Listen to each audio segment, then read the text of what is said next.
A mind for numbers will teach you how to learn math and science more efficiently and get good at them by understanding how your brain absorbs and processes information, even if these subjects don't come naturally to you. Do you like math or hate it? If you're like most people, you might strongly stand on one side of this question. But what if I told you that nobody is just bad with numbers? What if anybody, including you, could learn how to be good at math and science? Well, I'm excited to let you know that you can improve your arithmetic skills no matter how terrible you think you are. I could tell you all day how your mind is not fixed and that you can improve your abilities. But that wouldn't do you any good because I love math and am good with numbers. You need someone who used to hate this subject and failed most of her courses in it. That's where Barbara Oakley comes in with her book A Mind for Numbers, How to Excel at Math and Science, even if you flunked algebra. Oakley's story is a sort of rags to riches when it comes to math skills. She went from failing her classes to becoming an engineering professor. In this book she'll give you all the tools you need to improve your math and science skills just like she did. Here are the 3 most helpful lessons I've learned about becoming good with numbers. 1. The first step to improving your analytical abilities is to learn how to use focused thinking, diffuse thinking, and rest. 2. Learn to love and focus on the process rather than always seeking an outcome when trying to master new skills. 3. Taking tests are valuable learning experiences on their own. Throw out that calculator because after this book you won't need it anymore. Let's go. Lesson 1. Learn the skills of focused thinking, diffuse thinking, and rest to enhance your ability to understand complex concepts. Would you consider yourself a big-picture person or are you more detail-oriented? My wife and I have this conversation all the time. She's better at seeing the forest through the trees, while I usually am too concerned about the details to notice much else. What we've both discovered is a lesson that's important to learning complex subjects.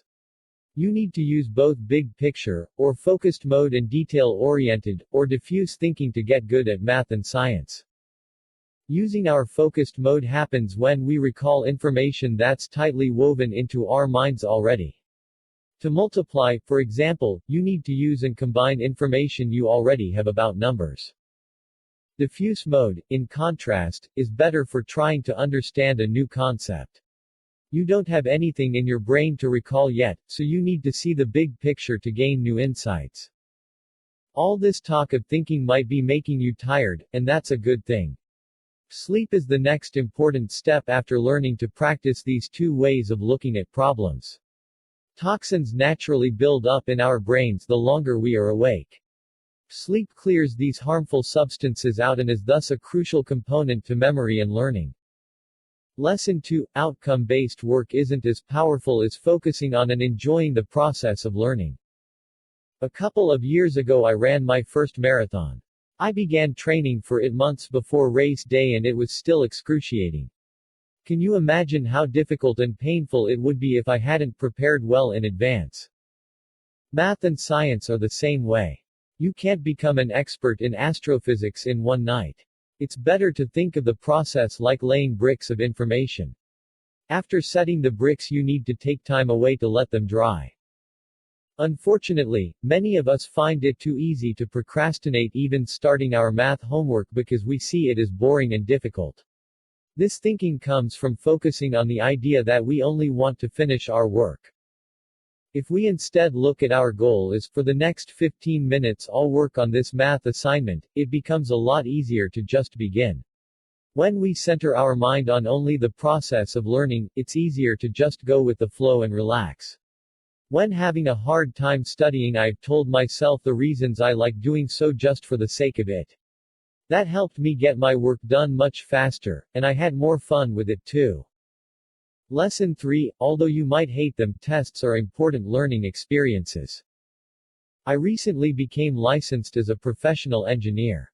As part of the process, I had to take a brutal 8-hour, 80-question exam. It was so tough that it took me 2 tries to finally pass it. Although this test was one of the most difficult things I've ever done, it also taught me more than most things I've done.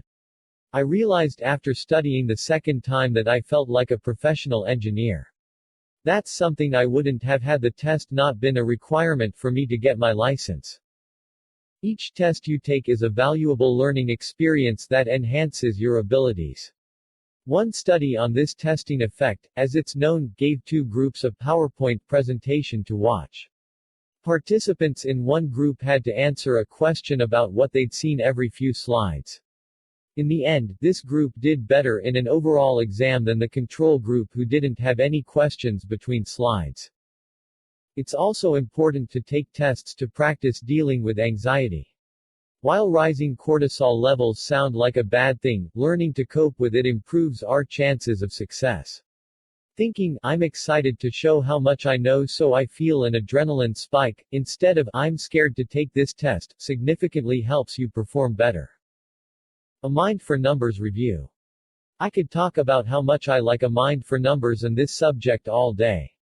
Not only do I love the idea that anyone can learn math and science, but I especially enjoy figuring out how humans absorb information and how we can do it more efficiently. This is a great book no matter how much you love or hate arithmetic.